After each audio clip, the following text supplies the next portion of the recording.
on camera. Okay, today is July 18th, 2016. We are at the Atlanta History Center in Atlanta, Georgia, and we're here today with Mark Steele, who's an old friend of mine from way back.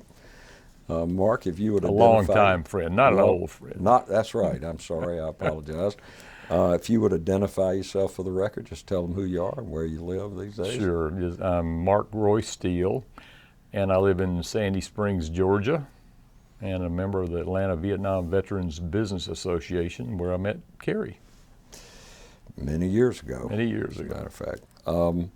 So tell us a little bit, if you would, just start us with your background. Where did you grow up? Where were you born, and so forth? Yeah, well, I'm a transplanted Yankee. I was born in New York, but only lived there for a couple of months. My dad worked for the General Motors Corporation, so he was transferred to the beautiful suburban metropolitan area of Flint, Michigan, and thank God we got out of there when I was about 6 or 7 years old and moved to Atlanta. So I started second grade in Atlanta. I've been in Atlanta and ever since. So, I can go either way. Depends on what the crowd is. Are the Yankees or, Rebels? I've got a Southern accent because I've been here a long time. Yeah, I was going to say, you don't sound like a New I York grew accent. up. We moved to South Atlanta back when it was nice to live there. And went to a place called Capitol View Elementary School and Sylvan Hills High. The Sylvan Hills Golden Bears. Carrie was a Grady Gray Knight. And then my parents got divorced, and we moved, my brother and I, my mother moved to Decatur. So I actually went the last 4 years of high school in Decatur, Georgia, and graduated from high school in 1965. And we just had our 50-year high school reunion this past October. Time flies. So when you graduated high school, you graduated from Sylvan High School here in Atlanta? Well, Decatur. Decatur High School here in Atlanta. How many years did you attend Sylvan? Just one. Back then there were no middle schools, so I was 8th grade at Sylvan, and then went on to Decatur. Okay, and after Decatur High School, well, first of all, what year did you graduate from Decatur? Graduated in 1965. And then after Decatur High, did you go to college? I went to college at Vanderbilt in Nashville, Tennessee. Okay. Vanderbilt Commodore. We always say the Vanderbilt Commodore football team starts playing football games in August because they schedule us for homecoming every game there is, because we're always a good homecoming opponent. So they may have a homecoming in August because it's us. I know they're kind of infamous in the Southeast Conference. Yes, they are. So did you stay there and graduate from Vanderbilt University? I did, yeah. I got out in 4 years because it was a private school, and back then you get out or else. Your parents are footing the bill, and it's like, you better get out of here in 4 years. But I took our Army ROTC. They had 2 ROTC programs at Vanderbilt, one Navy and one Army. And the Navy one, you had, I think, a 4-year active duty commitment, and the Army one was a 2-year active duty commitment. So I said, 2 years sounds better than 4, so I did Army ROTC for 4 years. So you were commissioned as a reserve second lieutenant? Yeah, graduation in May of 1969. Okay. Yeah. So once you graduated and got commissioned, what was your first duty assignment after that? Well, first I went in on active duty the end of July of 1969. And the best thing I ever did, well, I guess probably the best thing I ever did as far as my Army career was, we always had that Army summer camp. If you took ROTC in college, you had an Army summer camp between your junior and senior years, and ours was up at Fort Bragg, North Carolina. And I did well at summer camp. It was like a 6 weeks deal. So you got to be a distinguished military student, and when you graduated and got commissioned, you were a distinguished military graduate.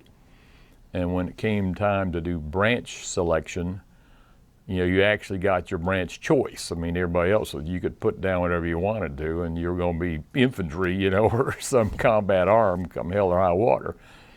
But, I put down Adjutant General's Corps, and lo and behold, I was commissioned a second lieutenant in the Adjutant General's Corps. And that leads to a lot of confusion because people say, oh, you're a lawyer, right? I say, no, I'm not a lawyer. The JAG, the Judge Advocate General's Corps, are the lawyers. The Adjutant General's Corps, AGC, were all the administrative, personnel, human resources, branch of the Army. So very different kind of deal. Well, I'm very disappointed. I'm going to ask for a recount because I graduated DMG and got drafted into the artillery. Well, why didn't they tell me I could pick know. anywhere That's I wanted to go? right. All right. So you were commissioned in the Adjutant General Corps as a DMG graduate. Right. And you still only had a 2-year commitment even as a DMG graduate? Yeah. I mean, they are our first, when I called active duty, which is end of July, our officer basic course was up at Fort Benjamin Harrison, which at that time was a home of the Finance Corps and the Adjutant General's Corps. It was in Indianapolis. And so, we went up there for our officer basic course, which I guess ran for, 9 weeks, 10 weeks, whatever it was, through the latter part of the summer of 1969. But it was a 2-year commitment. Up there, they were pitching us, hey, if you want to get a better assignment, because when you came out of officer basic course, you got to, you got to put down where you wanted to go, and good luck with that. But anyway, they said if you sign voluntary indefinite, that we'll give you your first pick. Well, again, that word indefinite didn't sound too good, even though they said, oh, it's only an extra year. It'll be 3 years, and you'll be out, and you'll be a captain. I said, and a couple of, many people in my officer basic class did it. And that kind of set the trail for where I ended up in Vietnam, because they would sign up, they would say, yeah, I'll go voluntary indefinite. And they wanted to be in the Armed Forces Courier Service, which was an AG staffed thing. And like a good friend of mine from college was in there, and he went voluntary indefinite and went to Heidelberg, Germany. So, but I said, I don't care. 2 years sounds fine to me. I'll take my chances when I graduate from officer basic class. Thank you very much. So I'm taking it from that you didn't opt for volunteer indefinite. No. You stayed with the 2 year. I stayed with 2 years. Okay. So most of us, when we went through that officer's basic, sometime about 3 weeks before we graduated, we got orders to our next duty assignment. Right. Exactly. Was that the same that happened to you? Or? Yeah. I mean, I was assigned to go to Fort Benning, and again, AG Corps. So I had a unique job down there. I mean, I became the Army Emergency Relief Officer for the post. So it was kind of like in the old days of queen for a day or king for a day. I had here I was a newly commissioned second lieutenant, out of officer basic class, didn't know much, probably still don't know much.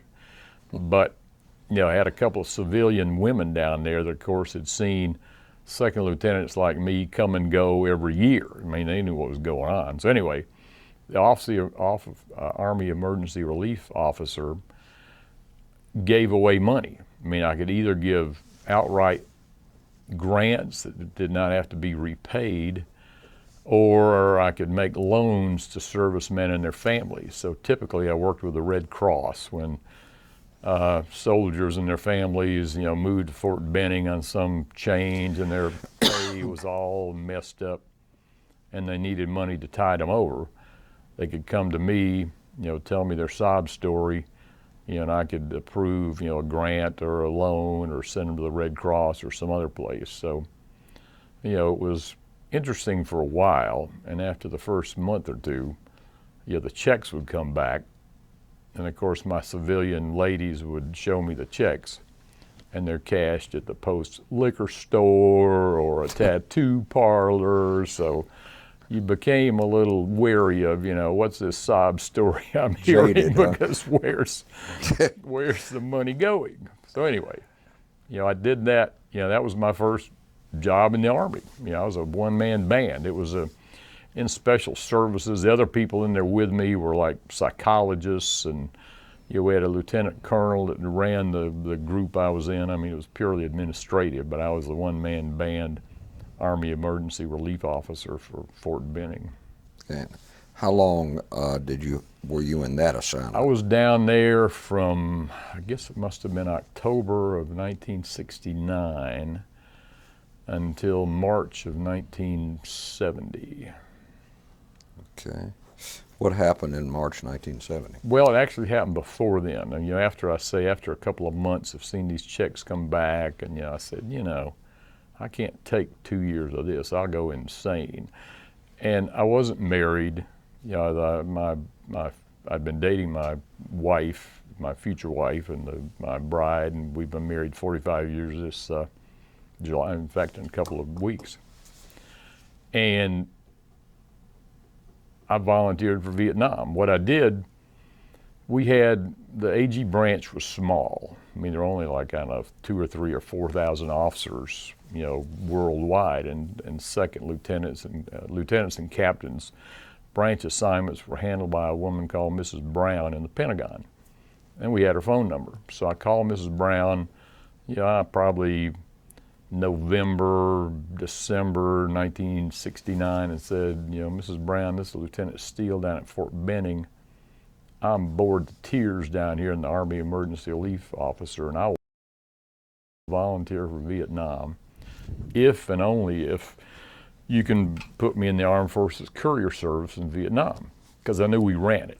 And I knew from before officer basic class that I had friends that went to Heidelberg and went other places and were in the courier service, and it was a different kind of operation. So she said, well, give me a couple of weeks, I'll call you back. So Mrs. Brown called me back and said, Lieutenant Steele, got you a slot in the Armed Forces Courier Service in Saigon, and you'll be going over in March of 1970.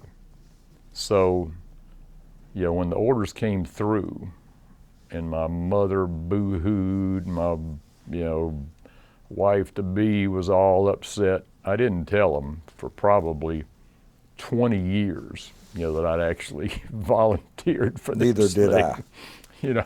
You and I share that. They didn't need to know it. So anyway, so I did that, and the trip then to Vietnam led through Washington, D.C., because they ran a week-long Armed Forces Courier Service training class right outside of Washington for people that were joining the courier service. So I went up there in the early part of March 1970, week-long course, talked about all the stuff we had to do, and we got top secret clearances and they blah, blah, blah, and then actually left to Vietnam on March 15, 1970.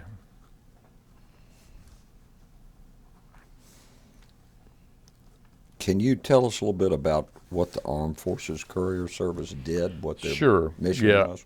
I mean, when people hear I'd say, oh, I was in the courier service, they go, oh man, James Bond, you got a strapped to your wrist, a secret briefcase with all the codes. But you got to remember, this is the military. So you're talking about typically thousands of pounds of stuff. I mean, this is not your typical briefcase on your wrist. So anyway, I kind of tell it as like we were the UPS men of the military, but everything we transported was top secret, cryptographic, Department of State, CIA, NSA, because this was prior internet, prior PCs, prior computers, and everything moved physically. So the NSA had listening posts all over Vietnam, Army intelligence had, listening things, the CIA had stuff, there was the State Department, of course, had embassy in Saigon, and anything they were moving to and from the USA came through the courier service network. And in country, we had a courier station, the main one in Saigon. We were always at the air bases. The main one was in Saigon, and then we had subsequent smaller substations up at Cam Ranh Bay, halfway up the country, and then one up at DaNang at the far north end. So you were at Tan Son Nhut? I was at Tan Son Nhut for 9 months, and DaNang for the last 3. So it was a chance to see the country, because we traveled a lot in country. People came to pick up stuff from us at the courier stations. It was all, wrapped up. We didn't know what was in it necessarily, but we had the security clearances that if it broke open, they wouldn't have to kill us. It's like, oh my God, you've seen this. Oh my goodness, we'll have to kill all the whole station. So were you picking up stuff and delivering it to somebody else? And if so, can you tell us about that? Yeah, typically. Without violating your security clearance. Well, even this thing, I got a bag. Actually, they'd probably try to throw me in jail if they see it. Anyway, depending on where you were, like in Saigon, we had the courier station out at Nhut. And daily, we'd have an officer of the day. There were about 10 of us, 10 first and second lieutenants, all AG branch, and about an equal number of clerical people. And there was a captain that tried to ride herd on us, and then a major that ran the operation. And most of the time, they would deliver to us within the Saigon area. Like the State Department would come out daily and dump off packages heading back to Washington, D.C., or the traffic was going that way, they would come to us. Now, traffic coming from the States, the Air Force, depending on which country you were in, there were courier stations all over the world. And the dominant service staffed the courier station. So in Vietnam, the Army being the dominant service, staffed the courier stations in Vietnam. But Dover, Delaware, it was Air Force, and that was the exit point to Vietnam for all the stuff coming our way. So there would be a Air Force E-7, E-8 on a C-141 flight out of Dover, Delaware, typically 2 or 3 times a week, bound for Nhut, Saigon. And they would bring everything that was classified into the country to us, and then, based on where it was going, we could send it up to Cam Ranh or DaNang, or if it was a local, out of Saigon, we had a certain delivery area, and we'd get it to the ultimate recipient. So you had to yourself carry it? Yes, well, we could do 2 things. We, depending on where it was, we would deliver it. Typically for us, it was south of Saigon, down the Delta. And we went by all kind of ways. We flew with the Navy, we flew with the Air Force, we flew whoever was operating down there. But to move things, say if something came from Dover, Delaware into us and was bound for a unit that was up north, let's say DaNang, we didn't go with it. We could put it on a pallet or put it in this thing. This is an ARFCOS courier pouch. Armed Forces Courier Service.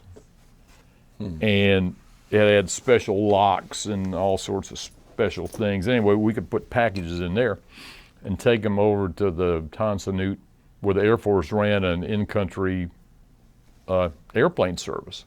They had scheduled flights going from Nhut up to Cam Ranh Bay, DaNang, and a lot of other places. And we could designate a courier.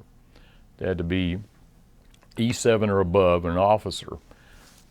And we could come up to them and say, this is your lucky day. We're designating you as a courier for the flight you're on, going to DaNang.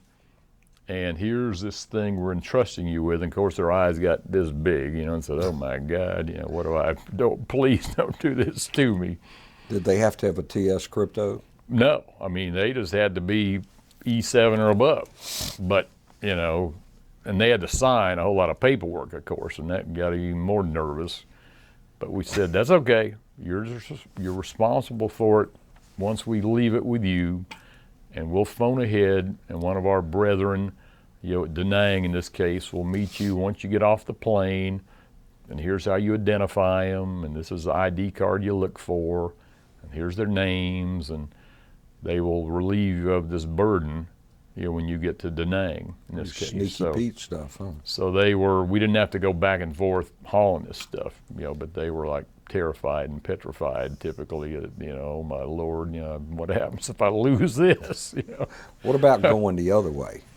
Going from Vietnam back to Dover, Delaware? Yeah, they wouldn't let us out of the country going that way. So the E-7s or above Air Force that came in would bunk with us. We had some bunks at the courier station in Saigon at Tan Son Nhut. It was a big enough place that they could stay there overnight, and as we consolidated a load going back, then they would typically take it back. The smart ones would come in at the end of the month, spend the night, go out at the first month, and get combat pay for 2 months, even though they were based in Dover, Delaware. So go figure. They got they got combat pay for sleeping in a bunk in Tan Son Nhut Airfield? Yeah, one night. 2 nights or one night? Well, one night, because they were the last day of, let's say, June. They went out the first day of July, so they were there in theater 2 months. So I don't know how I feel about that. Yeah, we didn't feel too good about it. That's right. But I'm sure they fought over that assignment back at Dover, over who got to make that run. But yeah. So, without putting you in a position of having to disclose any particular parcel that was top secret, what types, can you sort of generally tell us the types of things that would come back and forth? Yeah, we figured for like once a month, the Navy got all these little packages that looked like the shape of IBM punch cards. I mean, they're just shaped like that. They're wrapped up in brown wrappers and signed all these Navy units all over the Delta, all over the place. And we figured that's their code cards or code books or whatever they do. The Navy does once a month to change all their codes out. So we'd be besieged with that stuff once a month. And we had to push it out to get it out to them by a certain date so they could all, be ready and up to snuff the next month.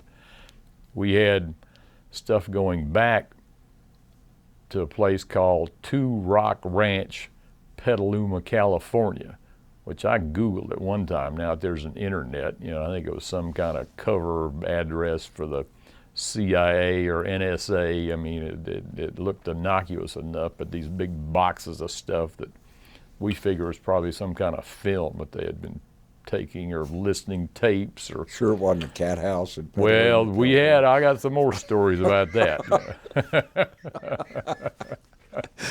So, and then the Department of State, they had pouches like this. Theirs were a different color, but courier was always, official Armed Forces Courier Service was this yellow and black thing, and Department of State, I think, was like black and red, and they would bundle up, whatever they had going back, diplomatic stuff, because, I mean, they talk about diplomatic cables, but, this was back before there was an internet. So I guess they could have faxed them, but, this is a lot of stuff just hand went physically. So they would bring us a bag full of things destined back to the, State Department of the USA. And we would hold it until, it might have been a day or two, and one of these E-7 Air Force couriers would take it in their C-141 back to Dover. A couple questions. First, did you ever get stuff where they said this has got to get to X location, not 2 days from now? I think we did, but we're still stuck with the schedule. You couldn't go commandeer a plane, so we were pretty much stuck, with the schedule we could do with either the Air Force in country or the Navy ran a thing called market time operations out of Tan Son Nhut that took us all down to the Delta on helos. Were you considered MACV? Yes, Armed Forces Courier Service Vietnam was part of MACV, Military Assistance Command Vietnam. Our patch, had the MACV shield with a sword. And we came up with a little unit patch that's a picture of back then the Road Runner, from the cartoon Road Runner. Sure. Because he's carrying one of these courier bags. I've got one of these things in my accumulated stuff I'd here. like to see that. Yeah, let me see if I can find it. But yeah, our major at the time said, and this was just it was not approved, of course, but it was, something we could clip onto our uniform. It wasn't exactly a patch that the Army had authorized to No. sew on the uniform. Well, it's in here someplace. I remember the 74th Recon Airplane Company, which I thought was one of those kind of World War I sounding outfits. They used to wear scarves with a Snoopy embroidered on there, and some general came in and caught them doing and made them get rid of them. But that's kind of what made life fun over there. Let me keep looking. Like, this is something I kept. This is actually an Armed Forces Courier Service pouch label. So that pouch I held up. Can you hold that up so we can get a good shot of that on the camera? The pouch Hold it back, Mark. Yeah, about like that. Okay. The pouch I had before would have one of these on it, from where it started and where it's going, dispatch number and weight. This one said from Saigon to DaNang, so this would have been one of those in-country where we designated a courier.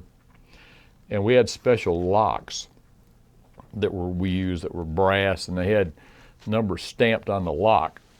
And they had a clear glass window that had numbers that each time you opened the lock, it moved up one. So all the paperwork that went with this stuff, you'd indicate the lock number, the physical number stamped in brass on the lock number, on the lock. And then you'd also put the number in the window that showed what it was when you locked it. So if somebody had opened it, it would have moved up one. You'd say, somebody's been in this pouch, this is not legit.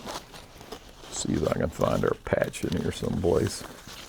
So the stuff that was going into the pouches, it was going back to Washington. Yeah, and sometimes it was big boxes, like the things going to Two Rock Ranch, Petaluma, whatever that was in, wrapped boxes, and we had pallets out on the outside the courier station, and all the courier stations. I got photographs of the courier stations, and we would, throw cargo netting over it and get a whole bundle of it, and next time we had one of those E7s in there from Dover, forklift to come and get it, take it out to the plane with the E7 or above, and haul it on its way. This was our little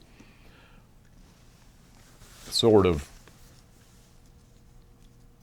not authorized, but we clipped it, on our uniform, and it's got the little road runner and shows the 3 stations in Vietnam and Armed Forces Courier Service Vietnam. Again, our major, second major we had while I was there, said, we need to come up with some kind of unit logo, and this was it. Okay. So, did you ever have an opportunity to look at anything that you can share with us without violating your security clearance that was sent from Vietnam back to the States or vice versa? Well, we had one time, General Westmoreland came over, on a visit, and for some unknown reason, he didn't want to carry his briefcase. So it was a leather briefcase, and he sent it through the courier service. And I had to be the officer on duty, because we always had an officer on duty for 24 hours. And we could live at the courier station for that 24 hours. The rest of us would work during the daytime and go back to BOQ. So this thing came in, while I'm on duty, and we had a vault, with a vault door like a bank where we kept everything, and it was all slotted by the different organizations that either sent or received things. And so we had the one from MACV. So we put this leather briefcase in there, and I was so tempted in the middle of the night to go in there and look. But I said, sure as I do, there's some kind of tripwire on here, or I'm going to find his old socks or a Playboy magazine, or, I'll go to Leavenworth forever and I'll never be found again. So, And find your fingerprints. yeah, and DNA, I didn't look in there. We had another incident, though, of something coming the other way, and this got some people in a lot of trouble. Because the Marines up in DaNang were closing down, in 1970, 71. They were basically pulling out of country. And believe it or not, this is the Marines. They had a golf pro shop up in DaNang. And they had golf clubs, and they were having a going out of business sale on golf clubs, in Vietnam as they were leaving the country. Well, we got this package coming from DaNang back to Saigon that looked awful like a box set of golf clubs. You know, we didn't look in it, but it looked mysteriously like a set of golf clubs, which clearly was not supposed to be coming through the courier service, which was top secret crypto, you know, everything else. So, you know, we said, this is not right. People are risking their lives to haul this stuff, and this is not what we signed up for. And so our major, you know, I forget who it was destined to, I think it was somebody in Saigon, made them come out and get it and open it up. And it was a set of golf clubs, and that was not a good time for the sender or the recipient. All I want to know is, was it a general who was the recipient? Yeah, I don't know. Yeah, I mean, we didn't care. We got out of the way. We were not hit with collateral damage. So when you were, I spent a little of my time in the Delta, brief periods of time, temporary duty with the 1st Infantry Division in incursions we might have made in the Delta. Heloing to the helicopter riding into the Delta can be a little hazardous itself. So tell us about, were there any incidents where you were shot at or where you came close to being shot at or ground attack? Right. Tell us about that. Yeah, well, we flew with the Navy going south typically, because our typical deliveries were to the Navy. The Navy had people all over down there, flotillas, and this is not the blue water Navy. This is the brown water Navy. They had these, you know, they serviced swift boats, and they serviced, you know, the Vietnamese Navy small boats. And again, they got these things once a month. So the Navy initially, when I got to Vietnam, was flying these old like Jolly Green helicopters, the things you see in the pictures of the Korean War. And a courier just before, you know, he was there when I got there. He was short. You know, he was due. His time was about up. He was due to go on one of these things, and the thing crashed. You know, he luckily wasn't on it. So we were, particularly when they were running those Jolly Green, you know, grasshopper things from the Korean War, were more afraid of even stepping on the things, you know, than getting shot at. You know, so it's going to fall out of the air on its own. Yeah, they were called CH-37s. Oh, they were sad. I mean, rejects. They were held together with, you know, baling wire and, you know, duct tape. And you'd come back and you'd see holes shot in things, and, you know, you're riding along and the doors open to get some fresh air in there. And they finally got upgraded before I left. They got a new supply of Sea Knights or whatever the Navy was using that were, you know, turbo and, you know, junk these old things. But, you know, you're flying along into the doors open, the door gunner's there behind his 50 caliber, and you're saying, this is a nice ride, but, you know, you're looking out there and say, you know, I'm one step away from some terrible happening, you know. Just curious, was any reason that it was the Navy that flew you into the Delta rather than the Army? Yeah, you know, the places we went were so godforsaken. Now, I think I may have gone a few times with the Air Force, you know, ran again, and I've got a boarding pass in this stuff of like Air Force destinations within Vietnam, but then some were Army, I think, but one of the first times I went by myself, because, you know, I came in country in March, and so I was tagged with some other, you know, brethren for a while, and we would take deliveries by truck. We would drive out to Benoit or Long Binh, because a lot of the units out there would get things, and those we would deliver on wheels. You know, we had a bunch of vehicles. We'd ride out there, and I'd rode with some guys and just get to learn how this works and where the things are and so forth and so on.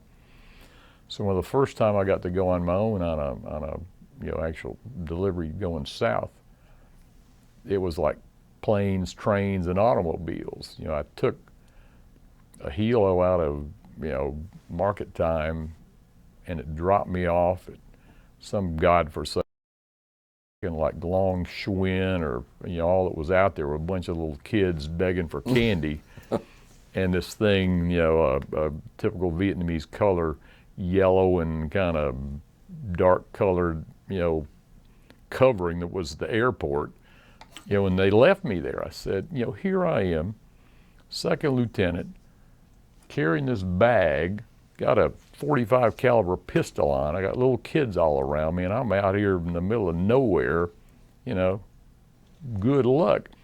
But anyway, I got picked up by another helo and landed on a Navy ship. We actually went out and landed on a YRBM, Yard Repair Boat Maintenance ship in the Delta that's not much bigger than it's big enough for a helicopter to land on, that's all. And I had a nice lunch because you're with the Navy.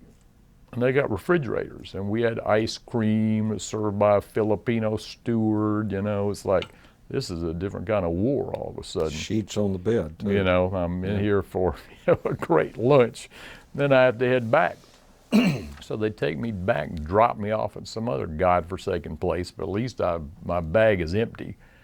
And I have to hitchhike, with some Americans that pick me up and take me to some place where I can actually get a ride. I think in this case it was with the Army back to Tan Son Nhut. So I said, man, this is my first delivery on my own. Is like, okay, planes, trains, and automobiles. But yeah, it was kind of the Wild West.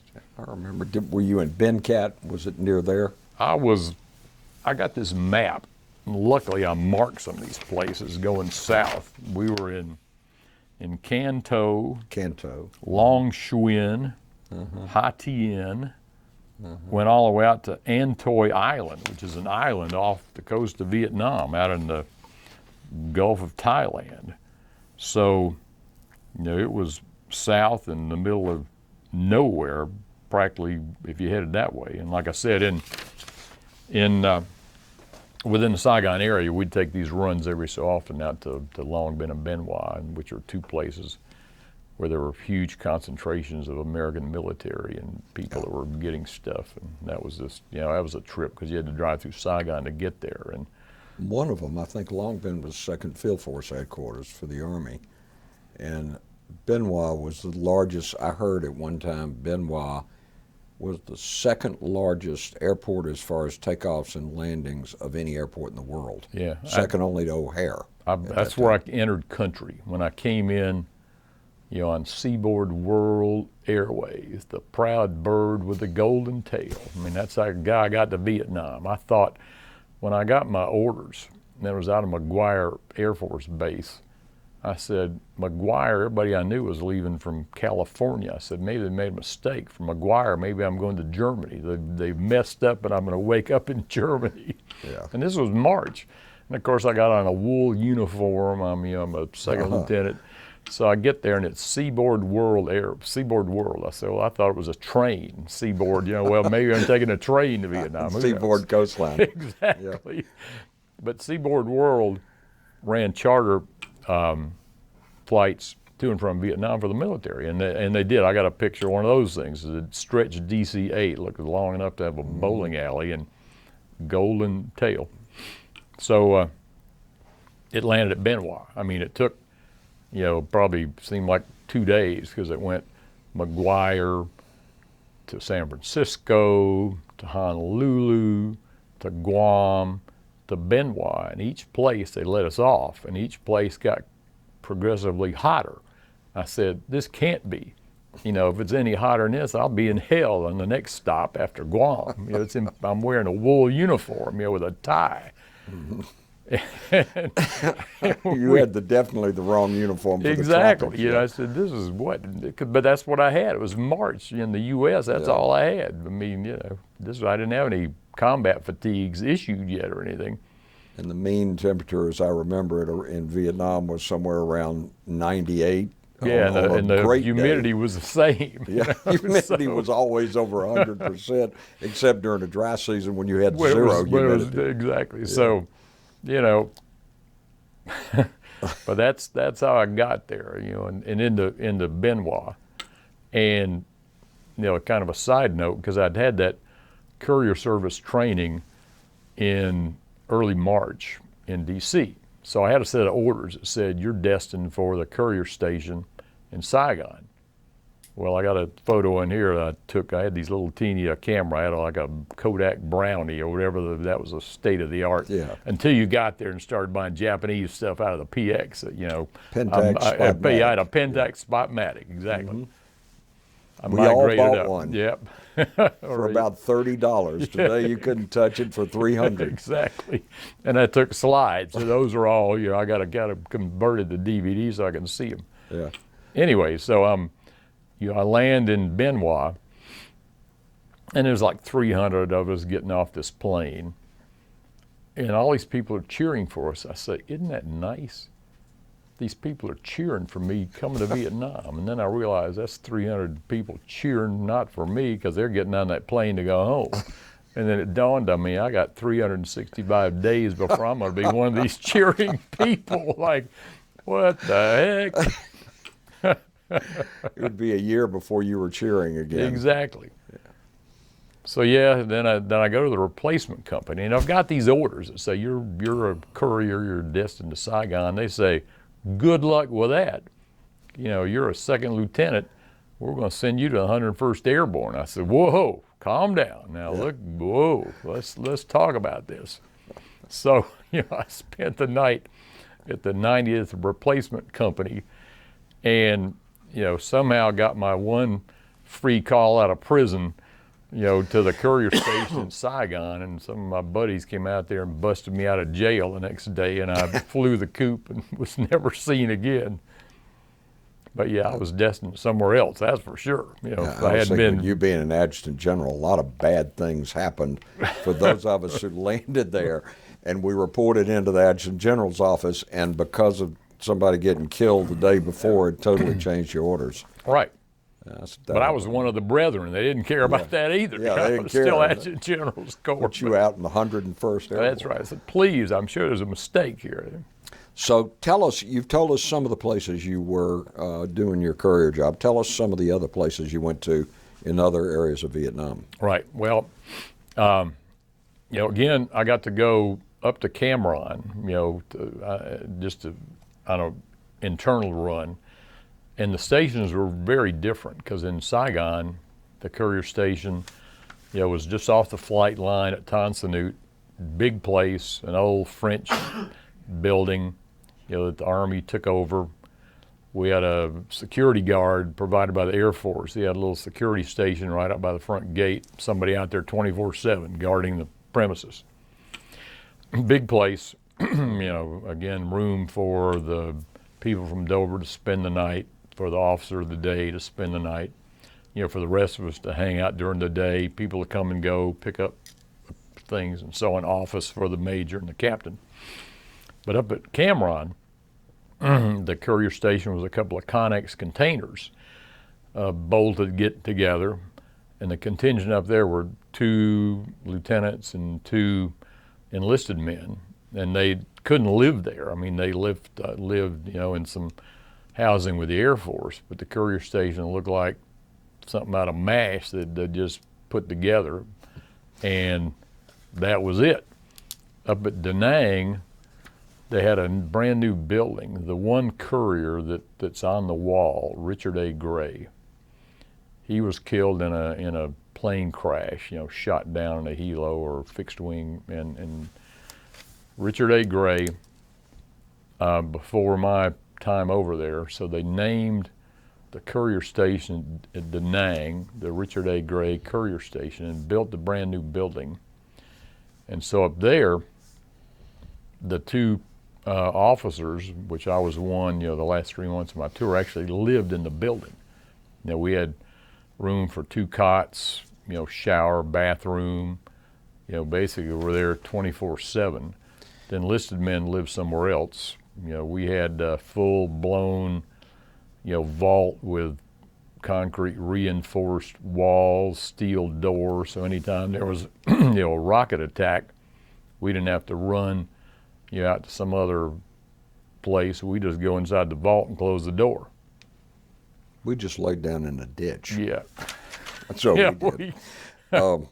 So this Richard Gray was the only courier that was killed, Army courier that was killed during the Vietnam War up to that time. Yeah, at up least. to that point. Was And he I think- an officer? Or Yeah, he was. Yeah, he was an officer. He was one of our lieutenants. He was a lieutenant. Yeah. And he was shot down, or? Yes. Yeah, I'm not sure who else was in the plane with him, but yeah. But he's on there. He's That got a got line your on the attention, wall. I bet. Yeah, right. I mean that. So did you have any close calls you can tell us about where you thought, you told us about the Delta, with any times where you thought, I may not get out of here, or?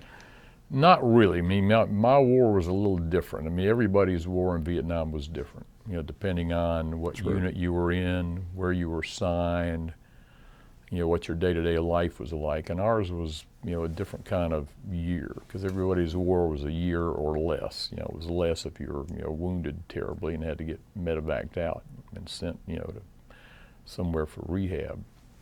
But when I was there, ours- Tan Son Nhut got rocketed a lot. Yeah, I mean, we were in old wooden barracks. We were in with Air Force, and it was 2-story wooden barracks like the kind you'd see, you know, on Army bases back in World War II and after. And these were new construction, but they just made them like that kind. They didn't know how to make anything else, I guess. And they had just tin roofs, and you know, we were on we had single rooms. I was on the 2nd floor. And of course, down below, we had sandbagged areas to go running to, because, yeah, Tan Son Nhut, being close to Saigon and being a major, you know, the major airport in the country, I mean, after Benoit. And we had, I mean, a lot of the fighter planes are based out at Tan Son Nhut, so, yeah. The sad thing about Tan Son Nhut, on the other side of the air base, was Graves registration, you know, and, you know, anybody that was, you know, had been killed in Vietnam, you know, the planes brought their bodies back through Tan Son Nhut to Graves registration, which was over on the opposite side of the flight line from where we were. And so a couple of times, you know, I was on flights, you know, with a whole stack of, you know, body bags, you know, that were heading back to Graves registration, which, you know, you'd say, ever by the grace of God go I. You know. Yeah, that's a wake-up call. So what types of information, just generically, would go from Nam back to the States? Can you tell us? Yeah, I mean, I think it was probably, you know, again, the Department of State just had whatever they had, you know, cables, you know, things from the consulate, embassy back to their folks.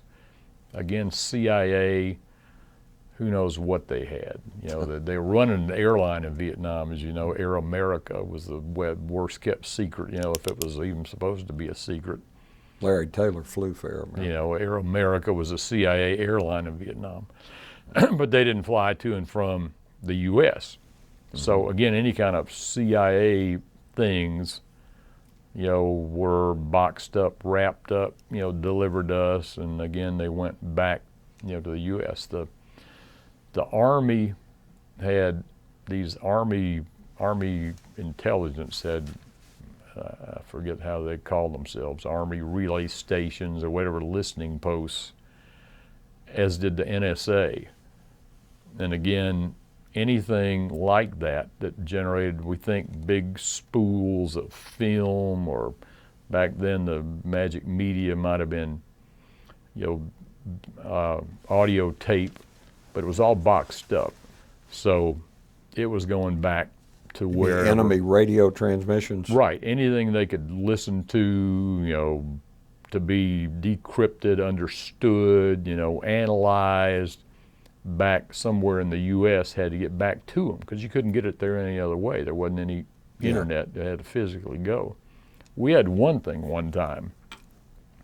This was a wooden box, and I mean, it was as big as this room. It was probably bigger. And it got delivered to us in Saigon, to the courier station. You know, I forget even by who, but it had to have been some kind of computer or some kind of device. It was so big that a regular C-141 couldn't carry it. It wouldn't fit in the back door. I mean, it was enormous. So it sat out there. We covered it up with plastic and a net, you know, it was wooden, crated.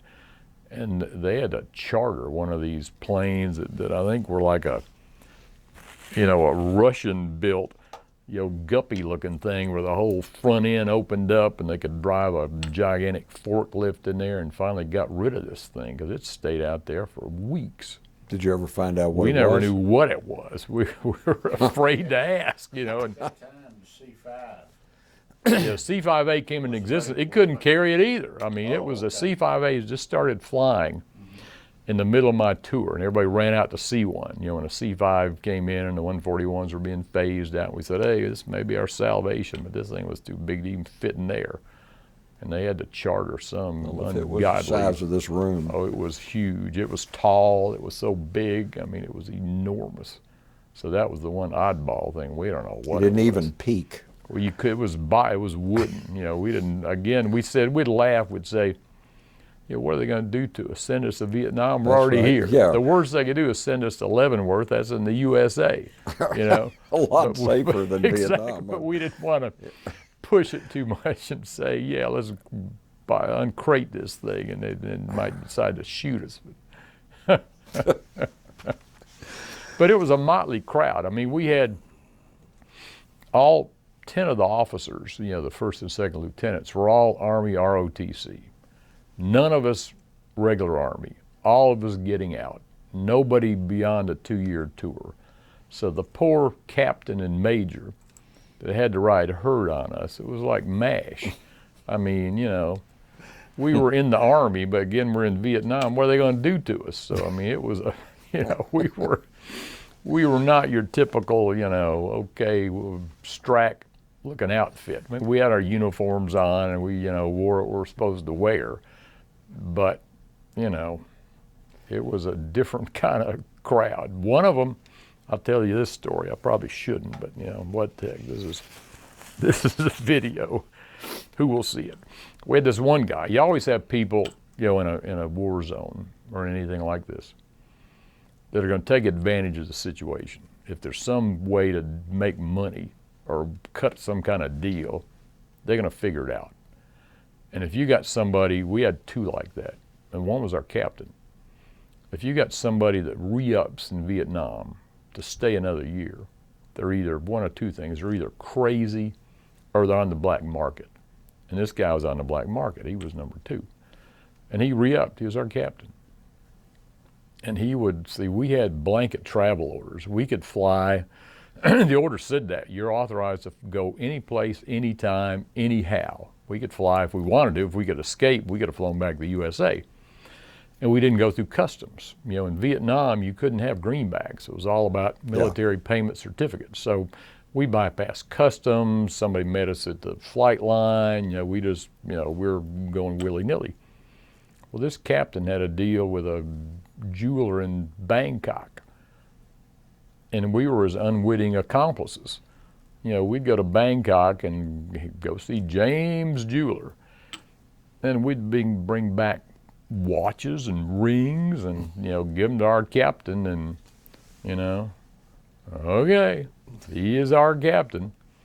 But the whistle got blown and we had a full-blown, investigation by the Army CID, in the middle of my tour, and interviewed all of us, and what they do, the guy still stayed there, For those of you that are watching this that don't know what the CID is, that's the military police arm. Right. It's called Criminal Investigation Division. That's what CID stands for. So, and then we had one of our brethren, and this guy was, you can always tell.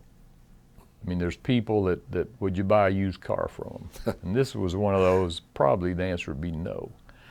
He was always trading, and you do a lot of trading in Vietnam. Whatever you got, if it's worth something to somebody, if we could trade, a ride to Bangkok for a bunch of steaks, you'd trade it. Whatever you could work out a deal and it worked out for everybody, then you'd do it.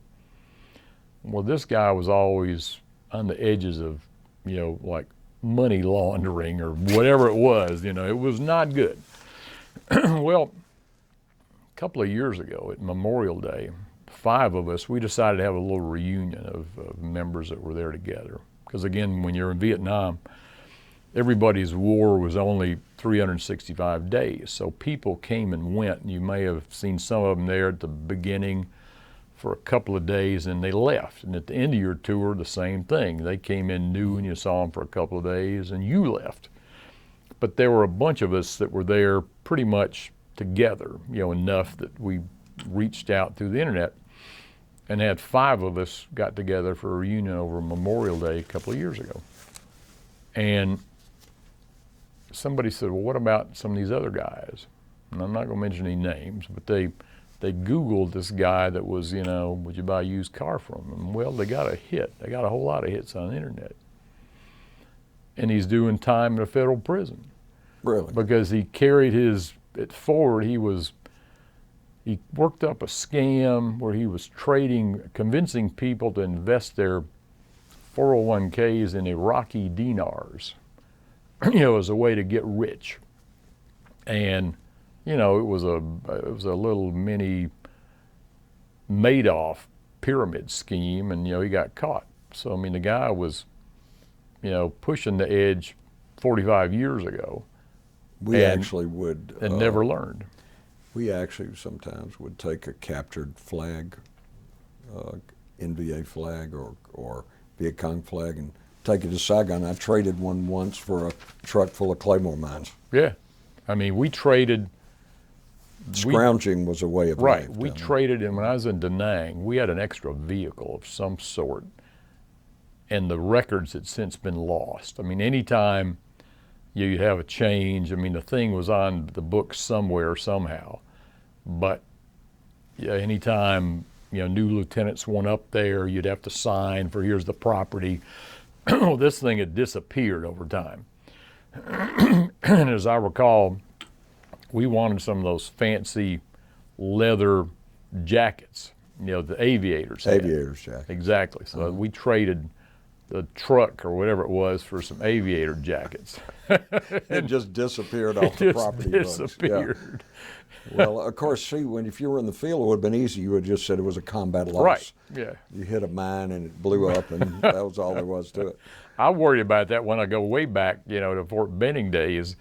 I had control of this Army Emergency Relief Fund, and it was a couple $100,000 back when money meant something. And when I turned it over to the lieutenant that followed me, you said, "Oh God, please be the numbers to get my little civilian ladies to make this thing work, because make it work right." Yeah. So I cannot be held and handcuffed at Fort Benning.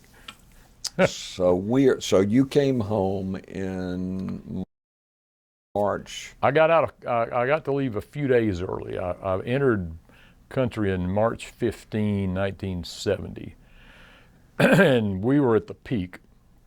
There was 500,000 people in Vietnam, and the drawdown had begun. So every month there were fewer people, so more people coming home than going over. So I got to go home on March the 1st. I didn't have to stay the full 365 days. I came in on March 15, went home on March 1. And I actually kept a copy of the Stars and Stripes paper from, it's actually dated March. Yeah, I've got it. It's actually dated March 2nd. It's all about, the headline's all about the Laos incursion, because that's when we were going in there. It was kind of the beginning of the end, if you could see it, because the South Vietnamese were getting chewed up, and the American helicopter pilots were flying round-the-clock missions to keep them supplied, and it was not going well. But I left there on March the 1st. So were you towards the end of your 2 years at that point, or? Not close enough. If you were close enough, if you had under 90 days, then you could actually get released from your commitment. But my commitment, would have gone up into July. So I was still on active duty. So I got reassigned.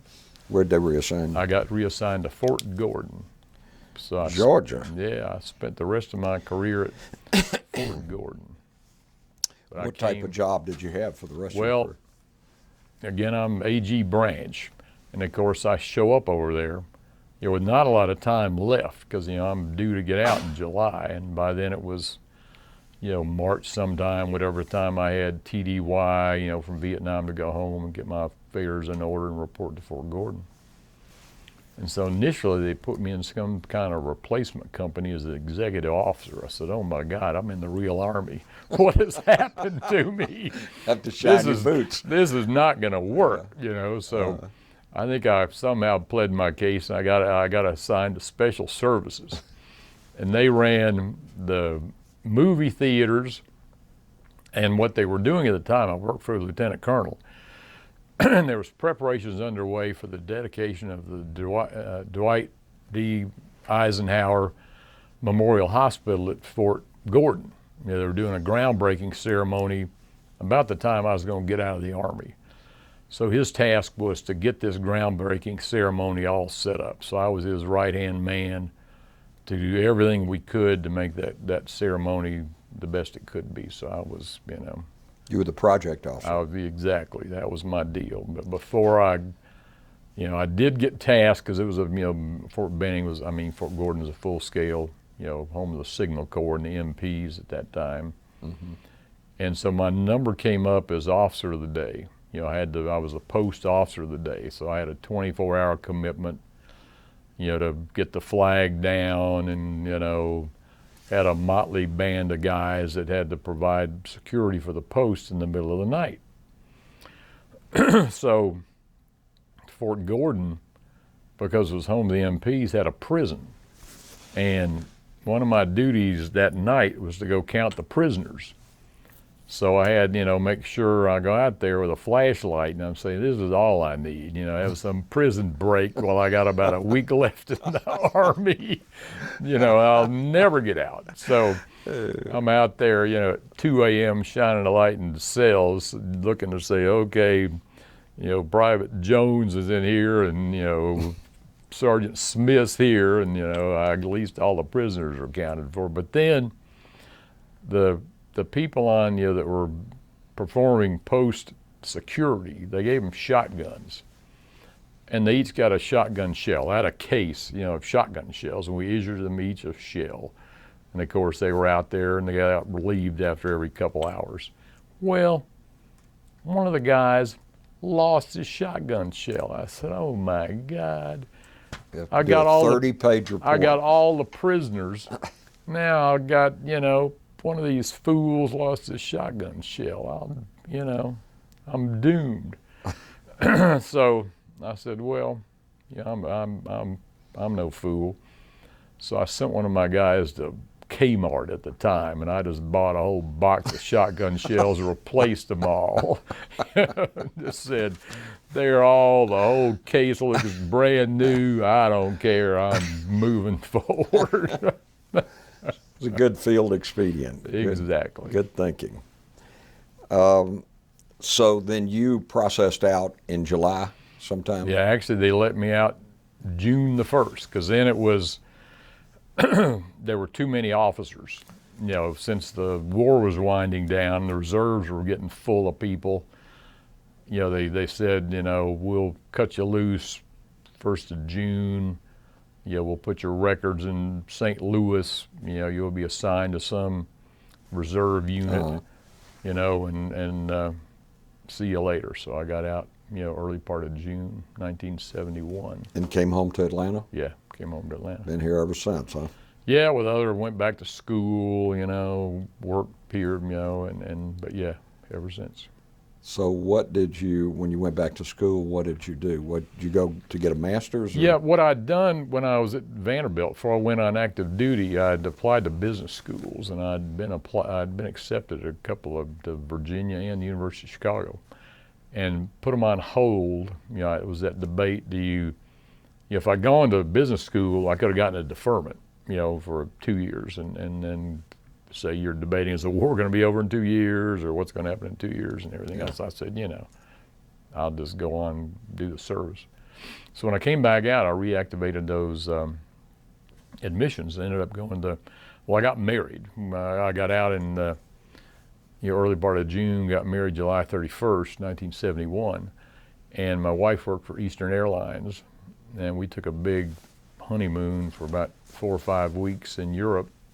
Because back then, Europe on $5 a day actually meant you could stay on $5 a day. And she had passes on Alitalia, and we went all over the place. And then I'd picked the University of Chicago to go back to business school, and we trundled off to Chicago in, like September, October.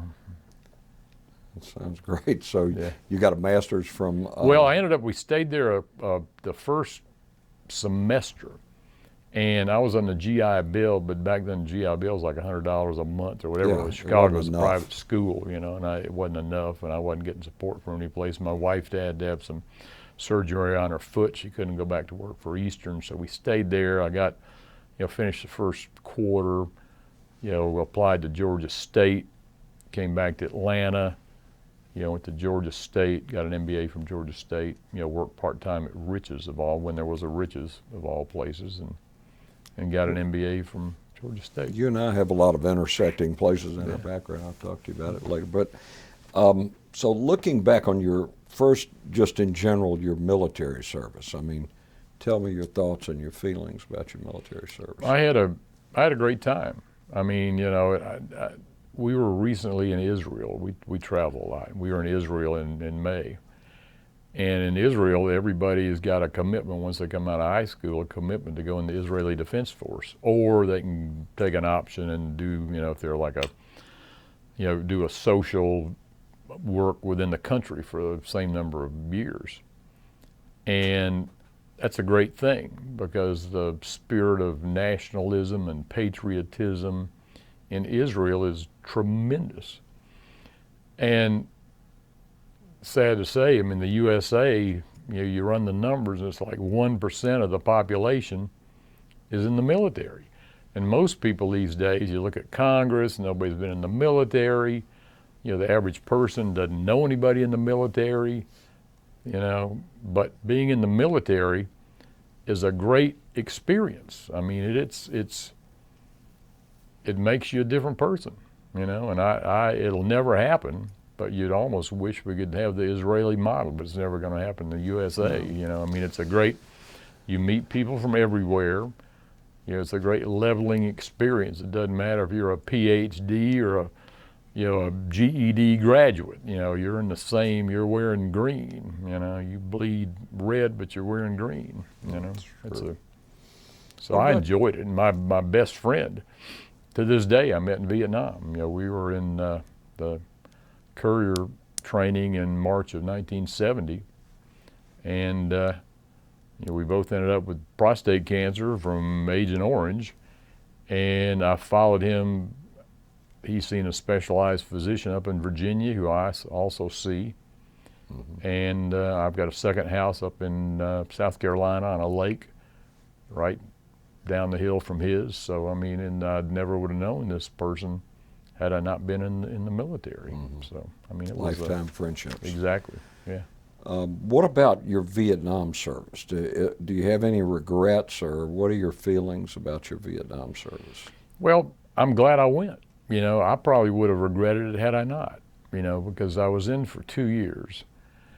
And who knows, maybe I would have spent the whole 2 years at Fort Benning giving away money. I might have.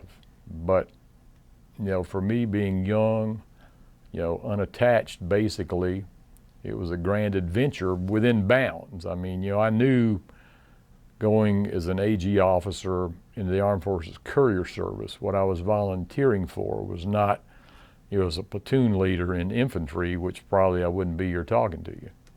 So, my experience in Vietnam was a whole lot different than other people's experience might have been, and mine might have been a whole lot different had I been in a different branch of the Army. Every piece of everybody's service added to, and that's always true in any combat situation, there are people that have different functions, and right.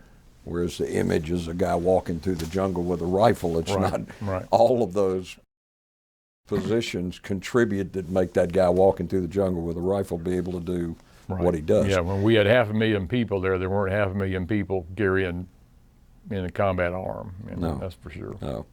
Usually I think the ratio, I've heard 1 to 5, I've heard 1 to 10. I don't know which right. the truth is, but I know it takes a lot of folks to support the guys in the field. So you're like me then, you still feel very strongly that what you did in Vietnam was what you needed to do, and you're proud of what you did. I am. My wife and I went back. What year did you go back? We went back in 2008. And it was a commercial tour. There's a lot of people run military, quasi-military tours of Vietnam to go back and see, military battlefields, military sites, so on and so forth. But this was run by an outfit called Overseas Adventure Travel, OAT. And there were just 16 of us on a trip to Vietnam. It's my wife and I and 14 other people we didn't know until we got there. Were any of the other people on your tour Vietnam vets? No, in fact, a lot of them were from California, and they were leaning the whole other way. So it was like my wife had to keep poking me and saying, "Be quiet." It's like.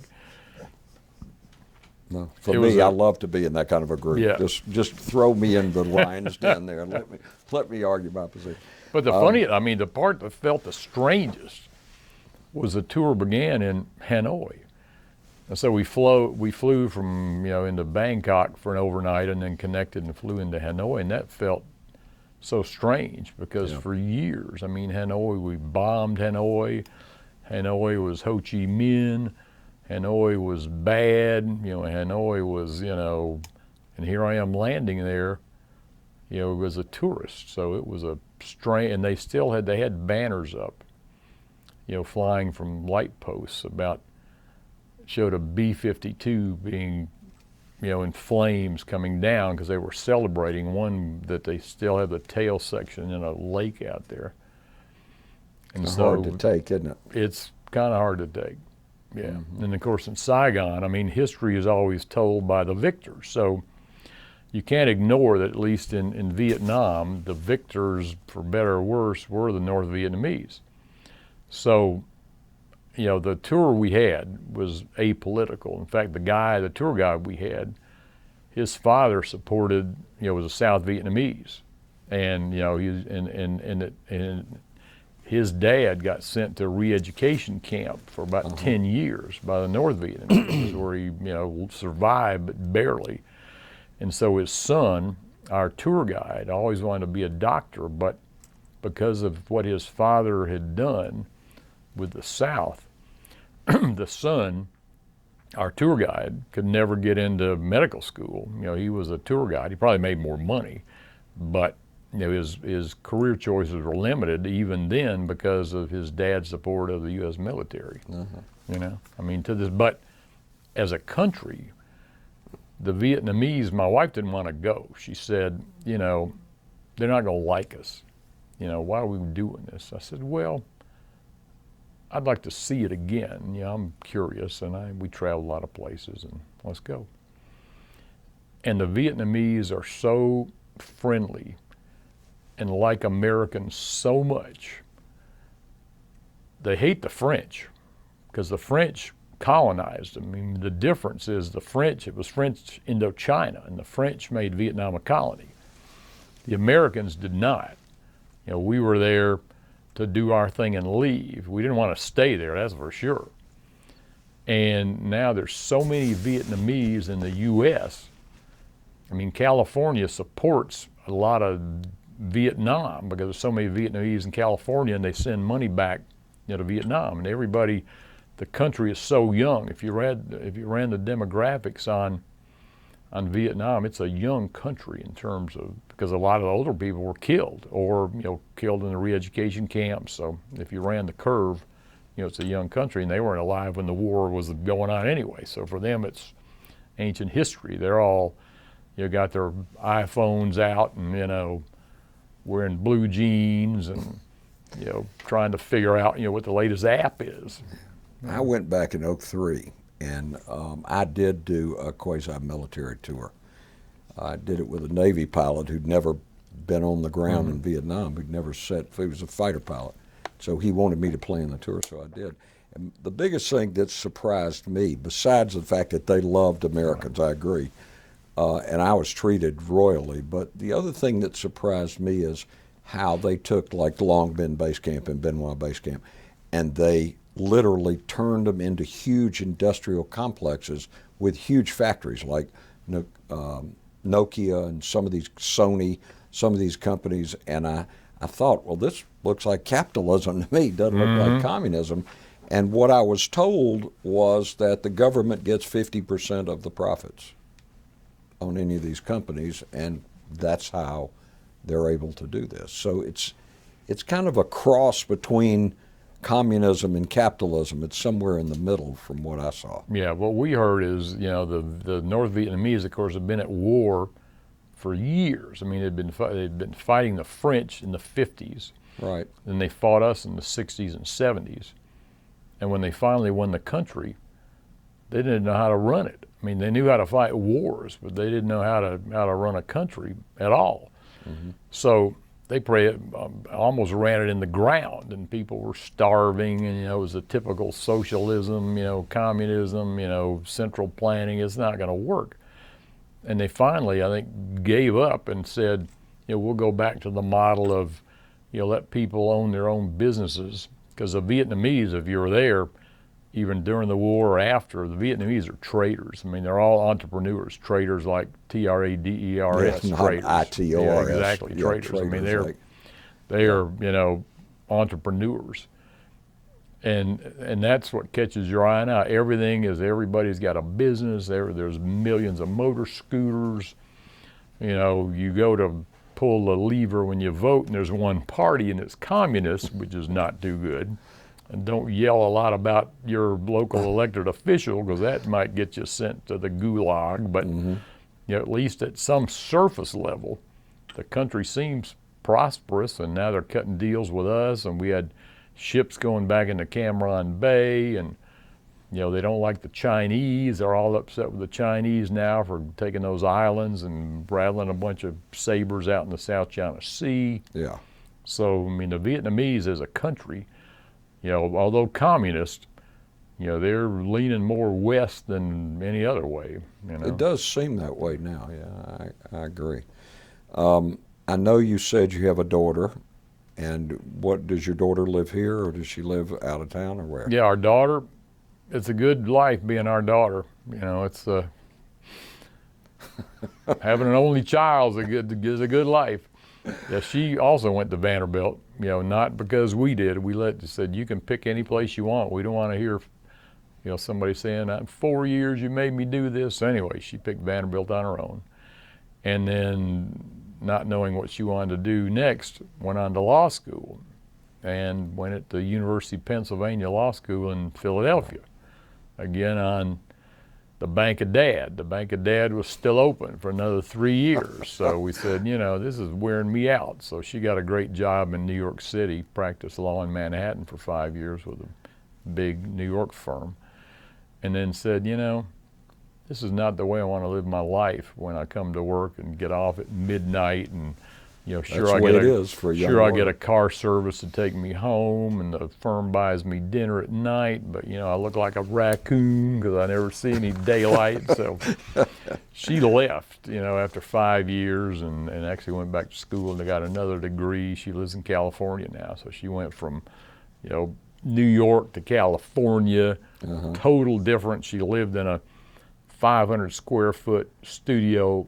alcove in New York and kept her shoes in the oven because she didn't have any storage. And now in LA, she's got a normal 1-bedroom, 1.5 bath condo that actually has a closet. But she's back in the legal field as a contractor. She's gets hired by a third party. Big cases doing document review. I mean, it's kind of mindless stuff, but she's not married. Her overhead's low, and she works. It's not mindless. It's just tedious. It's Being tedious. a lawyer, Yeah, I can exactly. tell you. It's not mindless. She's It's not not barred. mindless, but it is She tedious. passed the bar in New York, but is not taking the bar in California. But she can do this work and be paid by the hour, and she's so happy to work 8 hours a day and leave, and the associates are still there, turning the crank till the sun goes down. And 2,000 billable hours a year. That's what they demand. That's and when she was working, it took 2,000 billable hours to qualify for a bonus. So, Mark, let me ask you, looking back at your Vietnam service and just the military in general, do you think you came away with any lessons learned or anything you feel that you haven't told us, anything you want to add? Well, I guess the be open to new experiences, and don't prejudge the military, I guess is the one I'd say. You know, I volunteer at the USO. You know, our organization supports the USO, and we're out there twice a month. And people today have no concept of how professional our military is. You know, and that's the thing I'd say, that the average citizen, you know, spend time, if you see some military people, spend time with them, because they are a cut above. You know, I mean, they're a different breed of cat. You know, and people don't appreciate that. I mean, it's very, very different. You know, all volunteer force, I mean, it's just different. I wish, you know, as I said earlier, we could go back to some sort of, you know, mandatory required service, right? Yeah. A la the Israeli mode, but that's not going to happen. But you know, the people that come out of the service academies, the ROTC programs, I mean, the officer corps, the enlisted people. You know, when we'd see young service people out at the USO, I'd say it's a laptop war now. And you know, when they were in Iraq and Afghanistan, because everybody had laptops and cell phones, which brings a whole new level of concern to their superiors, because you know they're online all the time. You know, war has become a video game. Exactly. Is it real or not? You know, and you can give away things, and you know, it's just So yeah, I mean, I know you brought some memorabilia. Not to interrupt you, but I know you brought some memorabilia, and I want to make sure we get shots of those things. So can you show us some of the things you brought? Let's see what I got. I got my hat. This is, you know, we were tough to deal with. On this side, it says a little guy, and it says short, and that's you know, when you got to the end of your tour, you know, you were a short timer, and the last thing you want to be was the last person killed in Vietnam, or you didn't want to have something bad happen to you in the last week of your duty. So that was kind of like I say, this is the kind of thing today I don't think you could get away with. But I also had on the top of this thing, it says, participant, Southeast Asia War Games, you know, and you know, what can I say, but you know. Yeah. Those are called Australian bush hats, is what they're called. They are very comfortable. They don't make noise when you rub up against bushes. Let me just dig in here and see what we got. My treasure trove. I was surprised I found all this stuff. I'm somewhat of a pack rat, so. This was actually, this is what we put on our material. You know, it says ARFCOS, Armed Forces Courier Service, and if this got lost, important, if found, contact nearest U.S. military installation, U.S. embassy or consulate, or call the courier station, Washington, D.C., blah, blah, blah, blah, blah. So if by some chance some courier got separated from their stuff, you know, that's how you got reacquainted with us. This is when I went to, this is my official diploma from courier training, you know, in March 1970.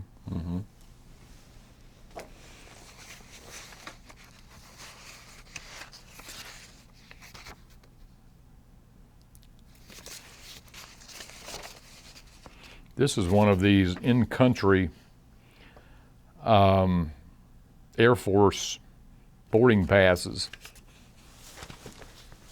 Hold it up to you, Mark. Okay. The camera's, there you go. Sure. The camera's focused there. Awesome. And this, you know, the Air Force ran an airline in the country, and this is the place. These are the places they went. It says Nhut, 10 April 70. It looks like. That's sound right? Yep. On flight number 640A, wherever that was, First Lieutenant Steele, and you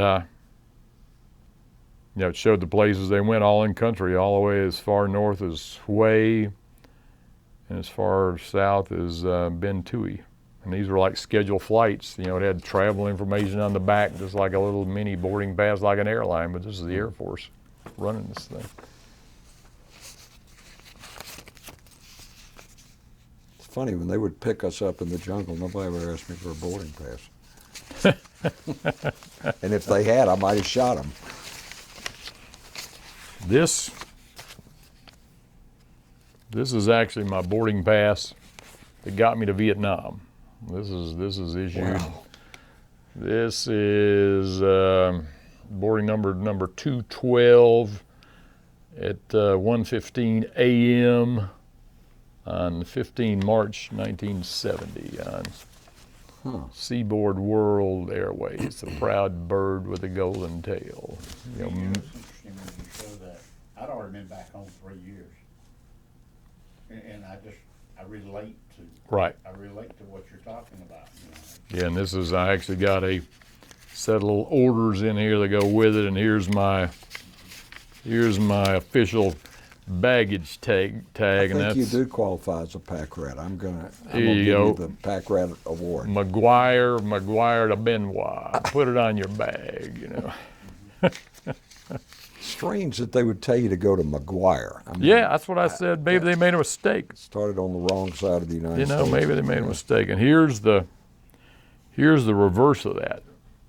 This is March the 1st, 1970. This is the coming home leg. And I can't remember. I remember the airline that took me over there, but I think it was Continental, you know, charter. Well, Flying Tiger, of course, I left. I was there 67, 68. So I left in late 68, like December 68. But we came back on Flying Tiger Right. and went over on Flying Tiger. Right. Yeah. And I looked up Seaboard World just the other day. Yeah. And they merged with Flying Tiger. That's what happened to them. I mean, Oh, Seaboard really? World became part of Flying Tiger, and I don't know what happened to Flying Tiger. But yeah, we thought they were CIA too, but yeah, we weren't probably sure. were. But anyway, this Yeah. got me back to Travis. So again, this was, you know, baggage claim check to Travis Air Force Base, Right outside of Oakland. right outside, you know, and of course I was still in the military, so I wasn't home yet, and I wasn't getting out of the service. So I have my final Delta to get me from California back to Atlanta.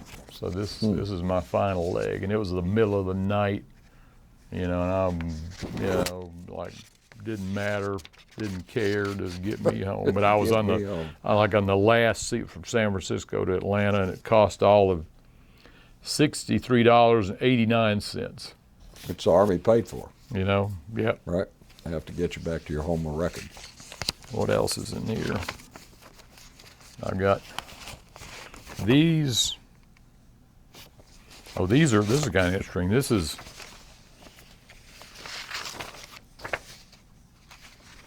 These are these things that were worth their weight in gold somewhat. It's called a blanket travel order. And it says on there, you can fly, go any place, anywhere, anytime, no questions asked. And on the back, it lists the people it applied to. And, you know, there's all us lieutenants at the courier station at that point in time. So it was a great way for us to try to find each other, because it's got Social Security numbers on there, which of course today they say, oh my God, we can't put that on there. No, today they wouldn't do that. Yeah. But these were basically just said, you know, any place within and without continental United States, you're authorized to go. And then I said we could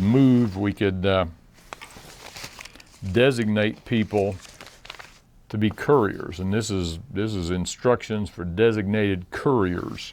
You know, it's a couple pages that when we would say we're not going to Cam Ranh Bay or DaNang, and we could designate an E7 or above, we'd give them this packet of goodies and have them sign. Their eyes would pop out and say, "Oh my Lord, you know, what have I done to deserve this? I just wanted to get on this plane." Had too many stripes. Yeah, exactly. You know, it got you something this time. And I guess the last thing I've got in here, well, here's one. I'll give this maybe the History Center. 7 Days in Saigon, a little tourist booklet from, it's November 22nd to November 28, 1970.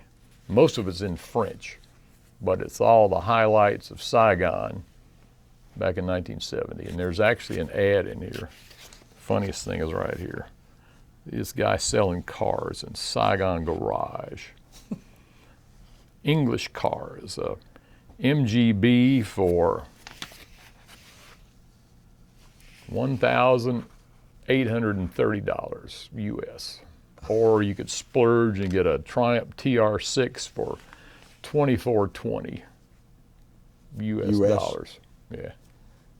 I mean, that shows Still a great inflation. price. Yeah, it shows inflation. And this is another, here you go, Vietnam tourist office, a great tourist destination back there in 1970, 71. And here's a picture of a Air Vietnam plane out at Tan Son Nhut with Northwest Air behind them, but yeah. I've got a couple of posters back that I got from, I guess from the Vietnam tourist office that I had framed. They're full-size travel posters. One of them says, "Visit Dalat." The other one's "Visit Vietnam," and they're kind of unique. Somehow I didn't see it as a Yeah, tourist right. Well, destination the year I not was too there. many people did. I didn't get to see a lot of things that I picked Yeah, not too that many I thought people were did. entertaining. I think, let's see what else is in here.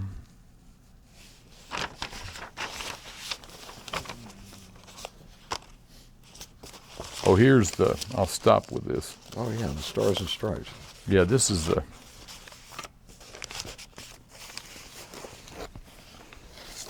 this was the Stars and Stripes yellowed from, say, Viet's rushed troops to Laos. This was dated, I left on March the 1st, and this is dated March the 2nd, 1971. The But, timing couldn't have been better.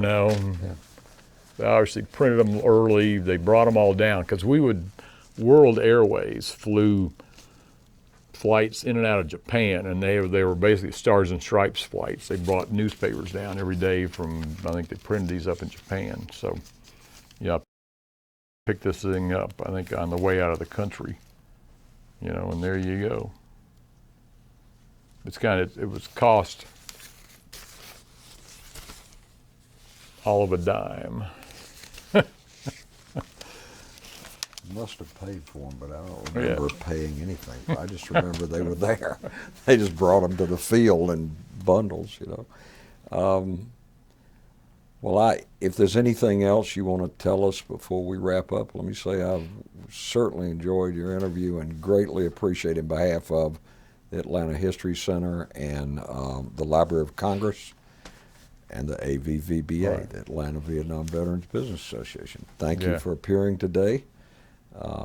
Is there anything you wanted to add before we close the interview No, today? well, I guess something I did leave out is that two of the things that I saw in Vietnam, I mean, of all places to see these movies, because we actually did get to see some movies that would roll through town, and one of the iconic movies ever made happened to come out during my tour, and one was the movie MASH, the original movie MASH, with Elliot Gould and Donald Sutherland, that predated the TV show.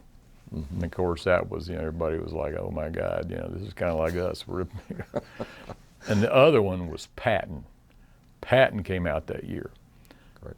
And when he walked out on stage, when George C. Scott, to this day, when I watched, and I've got a DVD of it, and to see that in a war zone, and to see him as Patton walk out on stage with that giant American flag behind him, and he says, he gets to the end of his soliloquy and he says, when you've got your grandchildren on your knee and they say, what did you do in the Great War? You won't have to say, I shovel shit in Louisiana.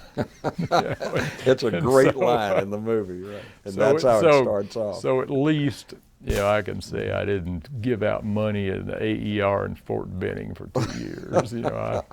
I said, I'm going. Well, again, let me thank you on behalf of the History Center and the Library of Congress. They will prepare a DVD, which I believe you will have access to, plus eventually Sue's working real hard to get everything online and accessible so your children and potentially your grandchildren and your other relatives or whatever, or friends will be able to access all the interviews just by punching in your name. And again, thank you, and thank you for your service, and welcome home. Sure. Welcome home. Thank you. Thank you. Thank you.